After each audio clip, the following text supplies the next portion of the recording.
The whole meeting for April 19th, 2021, and I'll call this meeting to order.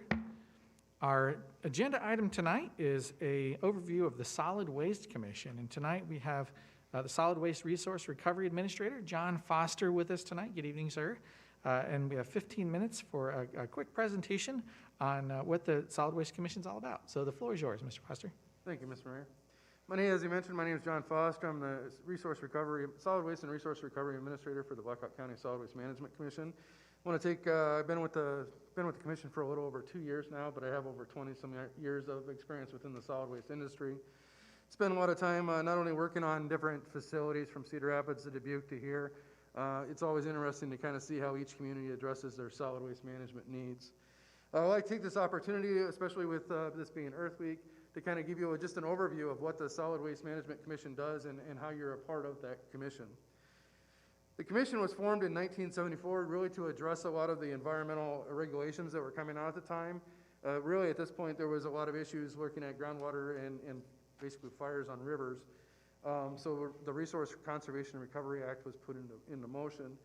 Part of the local responses for that was to develop local partnerships, to develop agreements between the communities so that we can start no longer having just little dumps outside of smaller communities into regulated facilities to protect groundwater as well as health and safety of the people around it.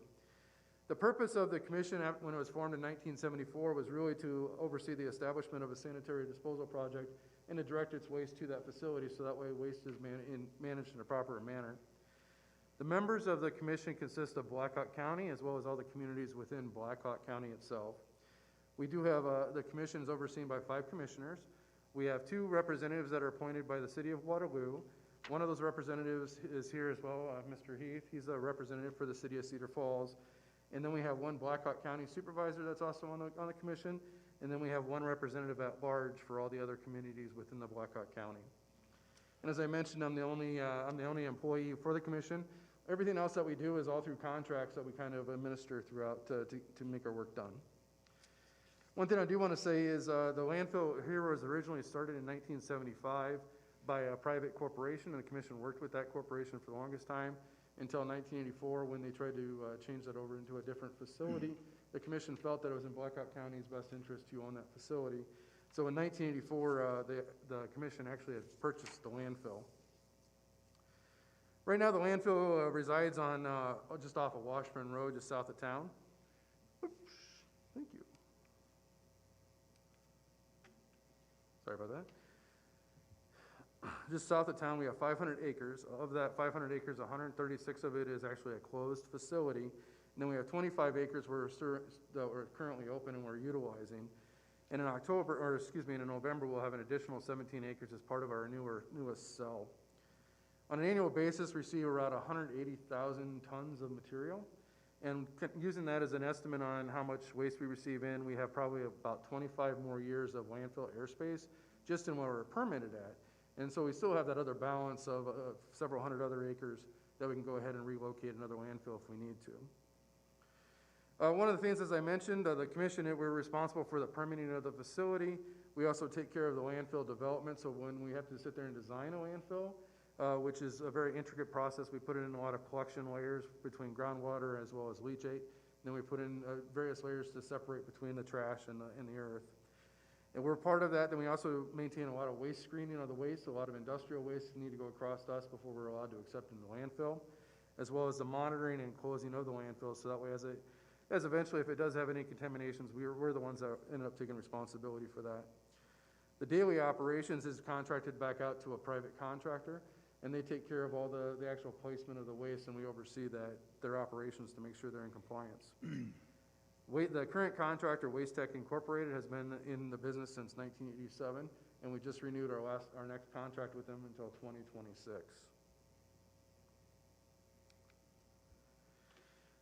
So as we've talked about a lot about what the commission is, well, the commission survives only on the fees it collects itself. It does not rely on any kind of taxpayer money, any property tax, or any per capita fees. Part of the nice thing about the commission owning the landfill and overseeing the operation, we also try to keep those tipping fees level, so that way communities aren't absolved with raising multiple pricing for their waste disposal. Every year what we ended up doing is part of our tipping fees, we'll return those back to our member communities as well. Last year, we provided $5,000 in grants to our member communities. All of that is to help support any kind of recycling and diversion activities that they will do for the past year. That's based on a $4 per capita basis.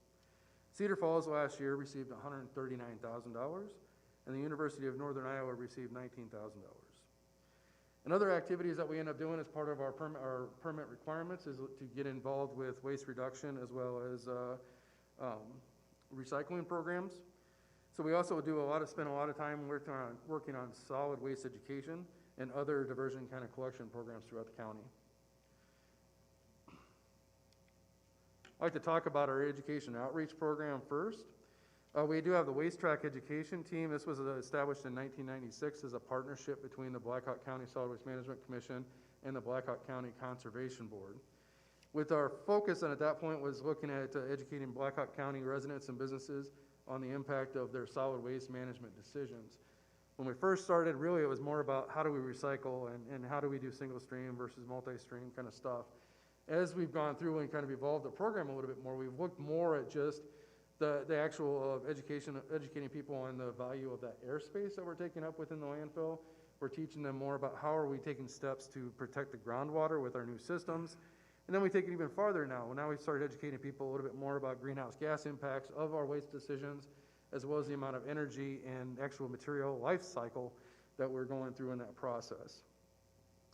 So to do that, we have two components that really kind of come out to that. We spend a lot of time within the schools. We work with those schools and those teachers to kind of incorporate a lot of those solid waste management decisions in with their own programming. One of the partnerships that we ended up going down with that is a partnership with Green Iowa AmeriCorps Sustainable Schools. That provides us with 3 additional staff to augment the individuals that we have right now to do this program. We have 1 staff that's going in and doing helping with the curriculum. 1 individual is helping more with school operations, so that way they're living a more sustainable environment, so that way the students can see that instead of just learning about it. And then the 3rd one, thanks to COVID, we ended up getting an extra position. This one right here is focused specifically on illegal dumping and littering within Blackhawk County. So we felt it was a nice issue for us to take up. The other things that we do a lot of organizational outreach to community groups that are out there and kind of help reflect, kind of foster those champions that are out there for us. Good example of that is the Healthy Cedar Valley Alliance with our practical backyard tours. And also, kind of the more practical work that they'll end up doing is residents who are trying to figure out, well, how do I get rid of this or how do I get rid of that? So we spend a lot of time as a resource within the community to be able to tell people how they can manage a lot of their waste as kind of an expert. One of the partnerships we do have is with the Iowa Waste Exchange, which is a business-to-business collaboration. So one business may have some waste that they're trying to figure out how to determine. Easy answer, maybe just throw it in the landfill. But what they can actually do is call it this waste rep, and what they'll end up doing is they can list it and maybe connect them with another business that would actually use that as a resource or somewhere in their process to bring value back to that waste material, extending the life cycle. As I mentioned, this program has kind of been going on since 1996, and just our messaging for solid waste has evolved quite a bit. And so our partnership wasn't able to evolve with that as well. So right now our partnership is dissolved as of June 30th, and we're looking at other ways to kind of figure out how can we really bring this program and expand it even farther into the Blackhawk County residents. The last item that I want to talk about, and is kind of the other reason why I was here, is to talk about the household hazardous waste and electronic waste collection event, which is going on this Saturday from 9 a.m. to 2 p.m. at the Cedar Falls Public Works facility. The commission sponsors 2 hazardous waste collection events per year. Typically, the one that we do in the spring is at the City of Waterloo Waste Management Plant. They're going through some capital improvement projects where we really don't want to have traffic go through there. So City of Cedar Falls was gracious enough to allow us to host this one in the spring. And then, of course, we'll have our other one into the fall as well. One thing to mention about this event, the commission organizes it through our education program, and we also pay for all the disposal costs that's associated with that program, as well as all the support that we get for the volunteers. So we end up getting about 70 volunteers to assist us for running this program. And during that time frame, we'll see about 800 households come through. So when I say a household, it's pretty much a vehicle per household. So that's quite a bit of traffic that's coming through. And we'll end up generating about a semi-load full of hazardous materials. And then we'll get roughly 30 tons of electronic waste, which would be like your televisions, it would be computers, VCR, stuff like that. And of that 30 ton, about half of that is going to be your cathode ray TVs, or the big bulky kind of TVs with the things on there. When I talk specifically about hazardous materials, what I'm kind of addressing is going to be your household cleaners that you're going to be using. We have a lot of the pool chemicals, any kind of oil-based coatings. So we're looking at oil-based paints. We're also looking at oil-based stains and other kind of finishes. Anything that's a latex product, we'd prefer that you just dry that out and just landfill it. That's what landfills are designed for. So we're more than happy to do that. As I mentioned earlier about the electronic waste, yes, if that's all type of waste that you have, that's great. You can bring that out to us. But I would definitely suggest if you live in Cedar Falls that that's an option that you have at the transfer station. And instead of waiting 30 to 40 minutes to give it the materials, I would probably suggest going there.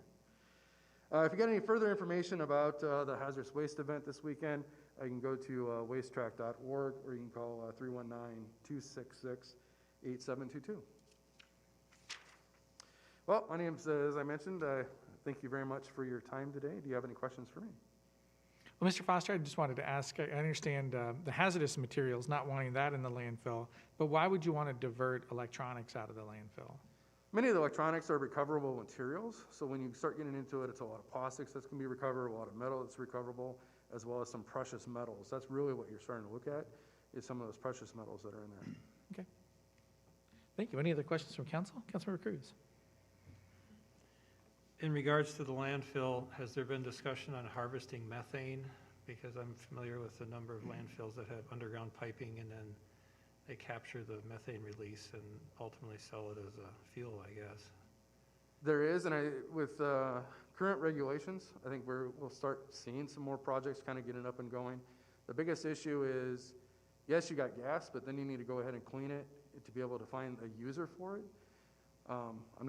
I've already been on a couple different projects. I've been on a gas to energy project where we put in turbines before. I've done a direct energy project before.